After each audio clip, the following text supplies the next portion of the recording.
आज आप लोग देख सका जाते कि नेपालगंज उप महानगर पालिका में आज देखा जाए तो बीपी चौक से लेके कारखानदो राजा तक ये जो फूल रहा है।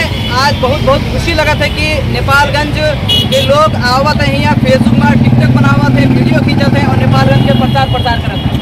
तो इसका संरक्षण करे के लिए भी हमारे और आप लोगों के दायित्व है। आज ये धन्यवाद के पात्र ग्रीन नेपालगंज के संयोजक और नेपालगंज मेडिकल कॉलेज के वरिष्ठ प्लास्टिक सर्जन आदरणीय डॉक्टर विनोद कर्ण साहब का बहुत बहुत धन्यवाद देख चाहिए थे कि जो 9 साल पहले जो ये व्यू रोपियन है, आज वो चीज़ के आज नेपालगंज के फूल जो जौन तरीके से मुस्कुरा रहा है, आज नेपालगंज के एक छुट्टे महत्व और पहचान दिख रहा है। और यही साथ साथ में हमारे नेपालगंज महानगर पालिका के मेयर साहब आदरणीय प्रशांत दाई का भी बहुत बहुत धन्यवाद और मुबारक और शुभकामना देख चाहिए थे कि जो निर्वाचित हो के आवे के बाद में जो इस चीज़ का संरक्षण करें और इस चीज़ का कैसे अच्छा बना सका जाता है और इस चीज़ के संरक्षण और जगेरना करे जा सकता है। वो आगामी दिन में आज अपने फूल फूला है और अगले साल और नेपालगंज झकमक फूल फूली, वो चीज़ के विश्वास के साथ में बहुत बहुत धन्यवाद देख चाहिए थे। और नेपालगंज वासी हम लोग गर्व करी थे कि नेपालगंज पर्यटकीय क्षेत्र से और तमाम क्षेत्र से आवे दिन में और विकास हो और नेपालगंज वासी और सबका हम अनुरोध भी करी थी कि आप लोग फूल न तोड़ा जाए। आप और ये बात हम बहुत धन्यवाद साहिल भाई। विशेष गरी यो नेपालगंज उपमहानगरपालिका में केही दिनदेखि यो फूलको कारण मनमोहक जो दृश्य देखाउनका निमित्त एउटा नेपालगंज मात्रै गर्मीको मात्रै सहर होइन, यी फुलै फुलको एउटा सहर गराउन र हामी निर्वाचित भएर आइसके पछाडि निरन्तर रूपमा क्लिन नेपालगंजसँग हामी सहकार्य गर्दै आइरहेका छौँ। र लामो समयदेखि यो फुलहरूको जुन लागेको थियो त्यसलाई चाहिँ हामी आइसकेपछि क्लिन नेपालगंजसँग सहकार्य गर्दै त्यसलाई हामीले काटछाट गर्ने कामहरू गऱ्यौँ। र अहिले तपाईँले हेर्नुभयो भने यहाँ रेलिङको पनि लागेको छ, यसको संरक्षणको लागि जो छाडा पशु चौपायाहरूको चाहिँ व्यवस्थापन होस् भनेर र क्यारी बनाएर यो पानी हाल्ने काम चाहिँ यो गऱ्यौँ। र हामीले काटछाट पनि हामीले क्लिन नेपालगंजमा बेन्ता जो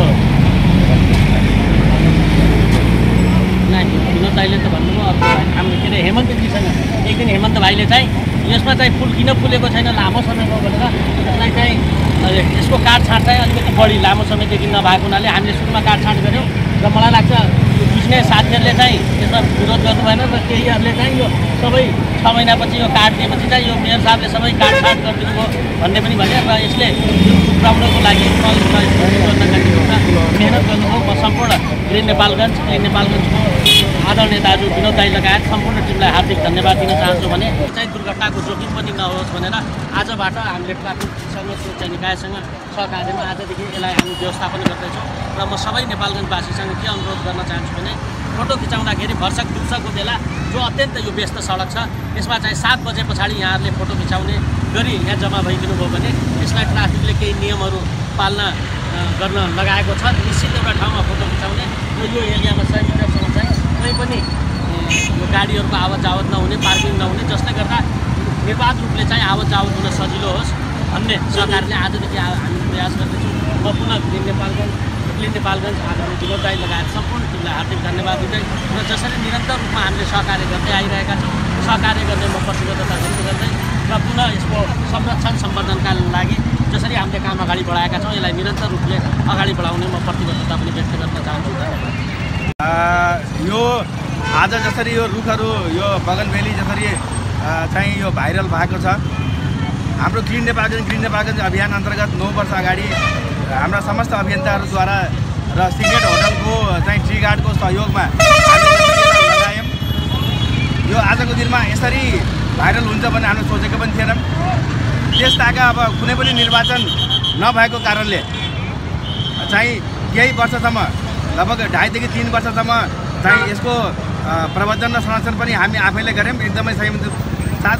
त्यसपछि 2074मा चाहिँ निर्वाचित स्थानीय सरकार आइसकेपछि विगतमा र अहिलेका जुन वर्तमान स्थानीय सरकार छ ती सरकारले चाहिँ अहिले यी रुखहरूलाई ग्रिन बेल्टमा भएको जति पनि रुखहरू छन् त्यो रुखहरूको जुन संरक्षण र प्रबन्धन गरेका छन् त्यो एकदमै तारिफको योग्य छ। अहिले देखिन्छ दिनौँ पानी हालिन्छ, रुखमा काँसकाट हुन्छ। र सबैसँग मेरो पनि यही विनम्र अनुरोध छ कि यहाँ जुन अहिले जुन रुख बिरुवाहरू लगाएर जुन यो हरियाली र यो जुन फुल फुलेको छ यसमा तपाईँहरू भिडियो सेल्फी बनाउँदाखेरि कम्तीमा एकदम संयमपूर्वक चाहिँ बसिदिनु होला, किनभने तपाईँको जीवन एकदम अमूल्य छ। त्यसमाथि पनि तपाईँको जीवन तपाईँको परिवारको लागि पनि धेरै अमूल्य छ। यो र उपमहानगरपालिकासँग हाम्रो यो क्लिन नेपालगञ्ज जसरी सहकार्य गर्दै आएको छ आगामी दिनहरूमा पनि गर्नेछ। र फेरि पनि हामी नेपालगञ्जलाई अझै सुन्दर र अझै फुलले चाहिँ ढकमक्क बनाउने हाम्रो अभियान छ। हुन त हामीले यो बगनबेलीको रुखहरू यो लाइनमा तपाईँको लगभग गणेशमान चोकदेखि लिएर तपाईँको पुष्पलाल चोक, कारकन्द चोकसम्म लगाएका थियौँ। योभन्दा पहिलाको चाहिँ स्थानीय सरकारले केही ठाउँमा यस्तै फुलिरहेको बगनबेली चाहिँ उखेलेर त्यहाँ अशोक र शमीका रुखहरू लगाए। यदि आज ती रुखहरू नउखेलेर लगाइएको भए यो नेपालगञ्ज सहर जसरी अहिले यो सानो एरियामा भाइरल भएको छ अझै ठुलो एरियामा भाइरल हुन्थ्यो होला।